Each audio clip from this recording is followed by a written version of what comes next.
Hello, it's Easter, and that means it's time for more of this nonsense. Now, every part of this meme is absolute horse shit. While the goddess Ishtar was associated with sex, she was more strongly associated with war and with governance. Her symbols were not an egg and a rabbit, they were a star and a lion. There was no Roman festival called Easter for Constantine to Christianize, and the name Ishtar is in fact pronounced Ishtar. Now, you may be taking a look at the title of this video and wondering what all of this has to do with the brothers Grimm. Well, you see, Jakob Grimm, it turns out he was one of the originators of the whole Easter is secretly pagan myth. Jakob got this idea that Easter was based on a pagan festival when he noticed that the old High German term for the festival of Easter was Ostara, which he thought bore a strong similarity to Istra. Istra was the name of an Anglo-Saxon goddess worshipped in a very small part of England who did have her own festival named after her and is a likely source for the English word Easter.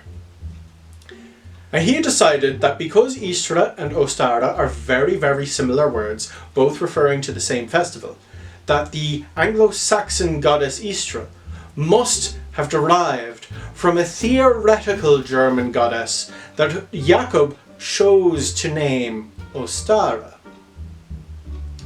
And he concluded that Istra was based on Ostara, and Easter came from Istra. And so Easter came from Ostara originally. And on the face of it, that makes a certain amount of sense. All three words, very similar.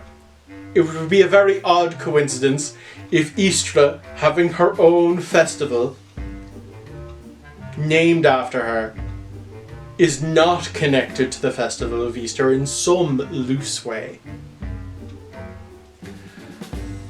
However, that all starts to break down when you remember the fact that English and German are the only two words that refer to that particular festival by any term remotely resembling the word Easter. Almost every other language refers to that festival by a word that at least derives from the word Pascha. Hence the Paschal season. Now, Pascha itself derives from the Jewish term Pesach, which refers to the festival of Passover. And considering that Passover and Easter occur at roughly the same time of year, and that Christianity is the angel to Judaism's Buffy the Vampire Slayer, that makes a certain amount of sense. In fact, it makes more sense that Easter is the Christian spin-off of Passover than it would to link it to a pagan festival. As glaring as that is, it's not the only flaw in Jakob's logic.